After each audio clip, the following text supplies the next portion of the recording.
Hola, yo soy Juan Pablo y les voy a hablar sobre mi interpretación del primer capítulo, Bases de la Ontología del Lenguaje, del libro Ontología del Lenguaje de Esteban Echeverría. Bien, comencemos con el inicio de la deriva de la metafísica. En la antigüedad, nuestros grandes maestros eran los poetas, quienes nos narraban la vida a través de relatos épicos o fábulas. Podíamos entender qué era la valentía con Aquiles o qué era la sabiduría con Ulises. Nuestros oradores nos enseñaban con el lenguaje del devenir, un tipo de lenguaje que une acción y lenguaje. Pero todo esto empieza a cambiar con la llegada del alfabeto en el año 700 a.C. aproximadamente, donde se empieza a utilizar el lenguaje del ser. ¿Qué es esto? Es un tipo de lenguaje que busca la verdad absoluta de las cosas desde la razón, desde el pensamiento lógico, desde el pensamiento lineal, esquivando todo lo falso y lo erróneo. Bien, entonces se pone al pensar sobre todas las demás acciones, incluyendo el lenguaje. Se pone también al razonamiento como distinción de los seres humanos sobre las demás especies, trayendo esta visión metafísica de parte de los filósofos como Sócrates, como Platón, como Aristóteles.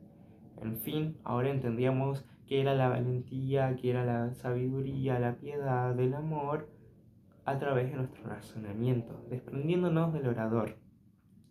Todo esto sigue con Descartes y el mundo moderno.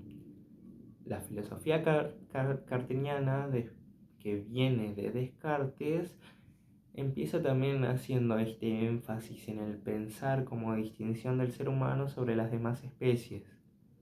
¿Ok? De hecho, Descartes decía, pienso y luego existo, haciendo alusión que el ser humano existía porque pensaba. También esto sube a un nivel mayor con la llegada de la imprenta y de la prensa escrita. Pero las cosas van cambiando en las últimas décadas, ya que los campos como la filosofía o las ciencias empiezan a ponerle un foco de atención al lenguaje. Esto se ve con un nuevo panorama histórico. Así como el alfabeto fue revolucionario en la antigua Grecia, también lo fue el lenguaje tecnológico, que a través de sus medios de comunicación empieza a globalizar el lenguaje llamándolo un giro lingüístico. Ya no importaba la distancia de las personas. De hecho, cambia la visión del ser humano y del mundo entero. También llega el lenguaje del devenir, pero bajo otras circunstancias. Los campos como la filosofía, con Heidegger o Nietzsche, empiezan a hacerle énfasis al lenguaje. También los biólogos como Ernest Mayr o Marutana, que postulan que es el lenguaje lo que nos distingue de los demás seres humanos, de las demás especies, como seres humanos. Y bueno, entonces todos los nuevos campos empiezan dejándole un fin a esta visión metafísica para empezar a ver desde la ontología del lenguaje.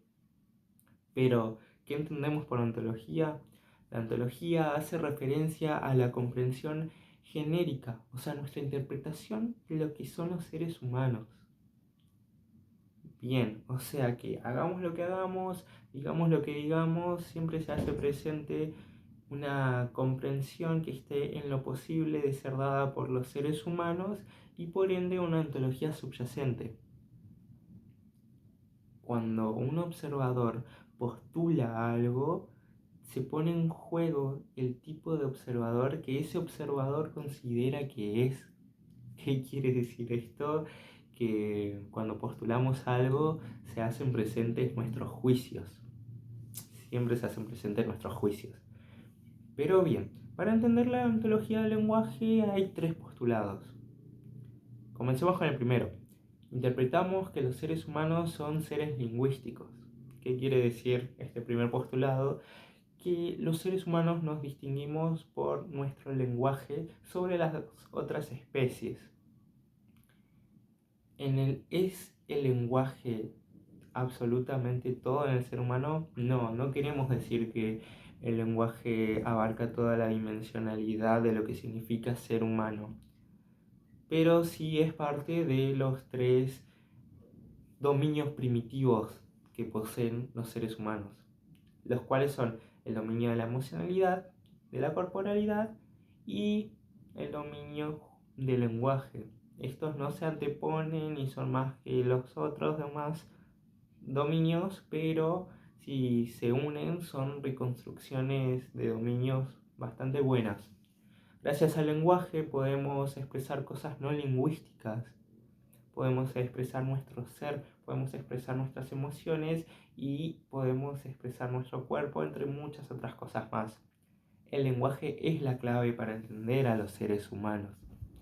Y bueno, segundo postulado, interpretamos que el lenguaje es generativo, que quiere decir que antes se veía el lenguaje como algo para describir las cosas, algo que le precedía a la realidad. Hoy en día vemos al lenguaje como algo que le antecede a la realidad, ¿ok? ¿Por qué? Porque el lenguaje es capaz de abrir y cerrar puertas, es capaz de poder alterar la realidad, es capaz de cambiar el futuro. No postulamos que el lenguaje crea absolutamente todo, pero sí el lenguaje genera ser. Bien, luego seguimos con el tercer postulado. Interpretamos que los seres humanos se generan en el lenguaje y a través de él. ¿Qué quiere decir esto? Que no nos podemos desprender de la visión del ser, ¿ok?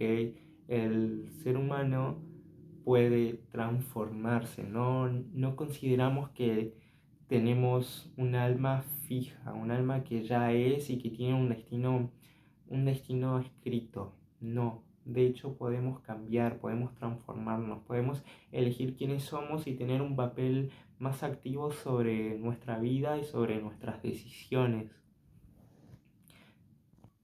Ser, verdad y poder, un papel importante del observador. Bueno, entonces, todo lo que siempre es dicho por alguien. Esto quiere decir que esta es nuestra interpretación de cómo son los seres humanos. De hecho, en principio, no sabemos cómo las cosas son, solo sabemos cómo las observamos o las interpretamos. Vivimos en un mundo de interpretativos. No tenemos la capacidad biológica para poder entender el absoluto ser de lo que algo es, pero sí podemos decir que algo es verdadero cuando la comparamos, cuando decimos que es coherente, que es validada por otras percepciones. De hecho, la percepción revela lo que un observador es y sobre lo que eso es observado. O sea, hay un dicho que habla sobre dime lo que observas y te diré quién eres. Cuando las percepciones se contraponen con las otras, una con otra, se elige cuál es verdadera a través del poder que una se le da. ¿Qué quiere decir? Que se le da poder a una percepción. Esto significa que cuando le damos poder a una percepción, vemos cuál tiene más posibilidad de abrir o cerrar caminos sobre la vida de un ser humano. Y por último, el segundo principio, la relación entre la acción y el ser, que lo nombramos como no solo actuamos de acuerdo a cómo somos y lo que hacemos, también somos de acuerdo a lo que actuamos. ¿Qué quiere, qué quiere decir esto? Que cada vez que actuamos se revela nuestro ser. No nos podemos desprender de esta visión del ser, pero sí la podemos unir con la nada, porque son dos caras de una misma moneda. De hecho, desde ahí podemos traer la interpretación ontológica. La interpretación ontológica va a hablar de que necesitamos y es importante entender las conductas humanas para entender a los seres humanos. Así como cada acción revela nuestro ser, también podemos tener una intervención ontológica, que es comprender el ser de ese alguien para poder transformarlo, para poder generar algo nuevo, algo más favorable en esa persona. Bien, Eso es toda mi interpretación del primer capítulo. Gracias.